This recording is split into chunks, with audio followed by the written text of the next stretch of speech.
एक बुद्धिमान हंस। एक बहुत बड़ा विशाल पेड़ था। उस पेड़ पर बहुत सारे हंस रहते थे। उनमें एक बहुत सयाना हंस था, बुद्धिमान और बहुत दूरदर्शी। सब उसका आदर करते, ताऊ कहकर बुलाते थे।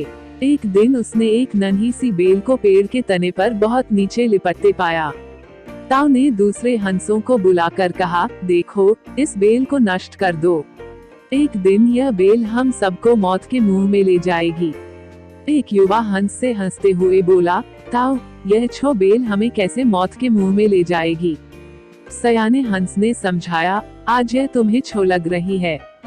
धीरे धीरे यह पेड़ के सारे तने को लपेटा मारकर ऊपर तक आएगी। फिर बेल का तना मोटा होने लगेगा और पेड़ से लपट जाएगा। ऐसे में पेड़ पर चढ़ने के लिए नीचे से ऊपर तक सीढ़ी बन जाएगी। दूसरे हंस को यकीन न आया, एक छो बेल कैसे सीढ़ी बनेगी। तीसरा हंस बोला, ताऊ, तू तो एक छो बेल को खींचकर ज्यादा ही लंबा कर रहा है। एक हंस बड़बड़ाया और बोला, यह ताऊ अपनी अक्ल का रौब डालने के लिए अंश शंठ कहानी बना रहा है। इस प्रकार किसी दूसरे हंस ने ताऊ की बात को गंभीरता से नहीं लिया। इतनी दूर तक देख पाने की उनमें अक्ल ही कहाँ थी। समय बीतता रहा। बेल लिपटते लिपटते ऊपर शाखाओं तक पहुंच गई। बेल का तना मोटा होना शुरू हुआ और सचमुच ही पेड़ के तने पर सीढ़ी बन गई, जिस पर आसानी से चढ़ा जा सकता था। सबको ताऊ की बात की सच्चाई सामने नजर आने लगी, पर अब कुछ नहीं किया जा सकता था क्योंकि बेल इतनी मजबूत हो गई थी कि उसे नष्ट करना हंसों के बस की बात नहीं थी। एक दिन जब सब हंस दाना चुगने बाहर गए हुए थे, तब एक बहेलिया उधर आ निकला। पेड़ पर बनी सीढ़ी को देखते ही उसने पेड़ पर चढ़कर जाल बिछाया और चला गया। अंधेरा होते ही को सारे हंस लौट आए और जब पेड़ से उतरे तो बहेलिये के जाल में बुरी तरह फंस गए।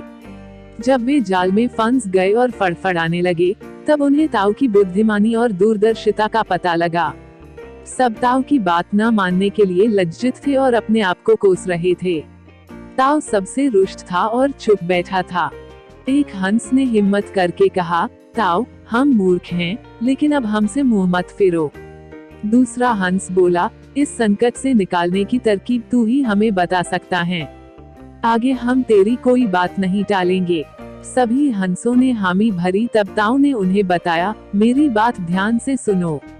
सुबह जब बहेलिया आएगा, तब मुर्दा होने का नाटक करना। बहेलिया तुम्हें मुर्दा समझकर जाल से निकालकर जमीन पर रखता जाएगा।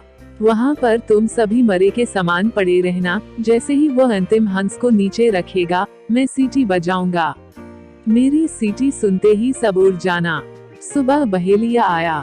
हंसों ने वैसा ही किया जैसा ताऊ ने समझाया था। सचमुच बहेलिया हंसों को मुर्दा समझकर जमीन पर पटकता गया। सीटी की आवाज के साथ ही सारे हंस उड़ गए। बहेलिया चुपचाप होकर देखता रह गया। शिक्षा मॉरल, बुद्धिमानों की सलाह गंभीरता से लेनी चाहिए और साथ ही अपने से सयानों की बात पर एक बार जरूर गौर करना चाहिए।